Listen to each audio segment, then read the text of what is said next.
What's up, language challengers? Welcome to recap episode number 2. In this monthly series, I'd like to share with you my experience about this whole crazy language challenge and as well discuss certain aspects of language learning in more detail. Today, I'd like to share with you my tips on how to learn 2 languages at the same time, as well as how to build a solid learning habit. So stay tuned.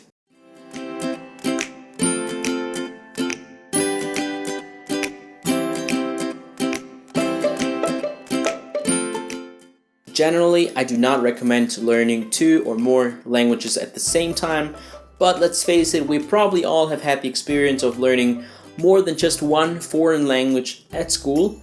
At least that's common in most European countries. Now we basically have 2 main problems. The first one is obviously time. I know we're all so busy and don't have time for anything else, right? So the second problem or step would be how to build up a solid learning plan so that you can gradually improve both languages. Let's talk about time first. So tip number 1 is very straightforward. Dedicate a specific time slot and learning place for your studies. Me, for example, I usually go to my favorite coffee place right after school, and I prefer to study there because at home I easily get distracted due to, computer, playing the guitar, and all the books that I haven't read. So that's my specific time slot and learning area. I know this sounds very simple, but I highly recommend you to think about your specific time slots and maybe a particular learning place as well. I mean, this really helped me in terms of higher productivity and motivation. Now, some of you might prefer to study at home or might say that I don't have time for anything else. In that case, this second tip might be very useful for you. You ready? Turn off your computer or cell phone. I mean, not now, obviously, after this video. I know this might be difficult for some people, but whenever I do so, I'm like, so boring without the internet. I might as well do something productive.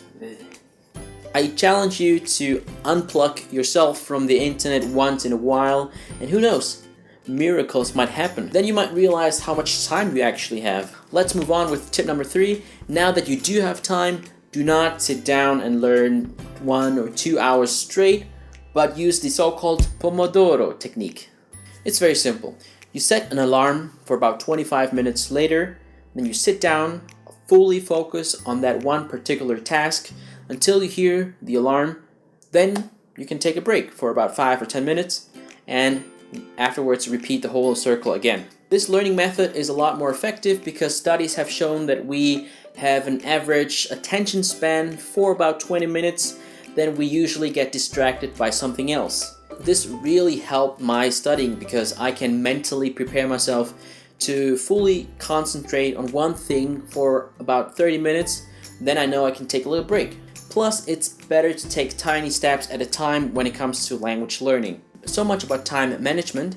So number 1, dedicate a specific time slot and learning area. Number 2, unplug yourself from the internet once in a while.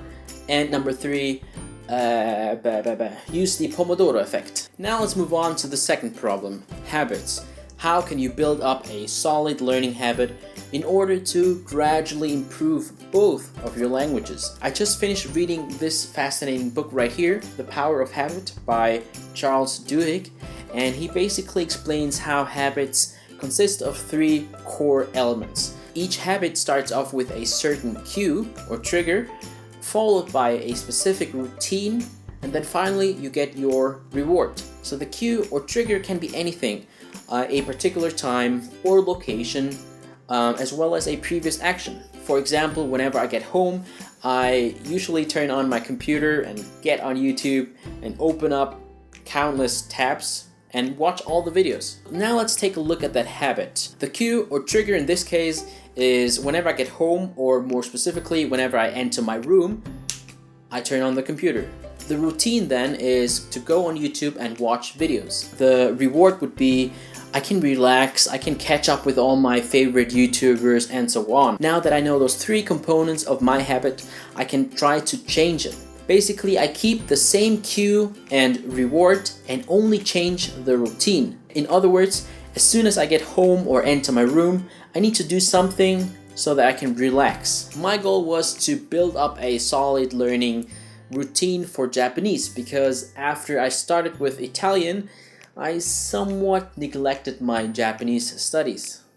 So eventually I found a routine that worked for me, and that would be calligraphy.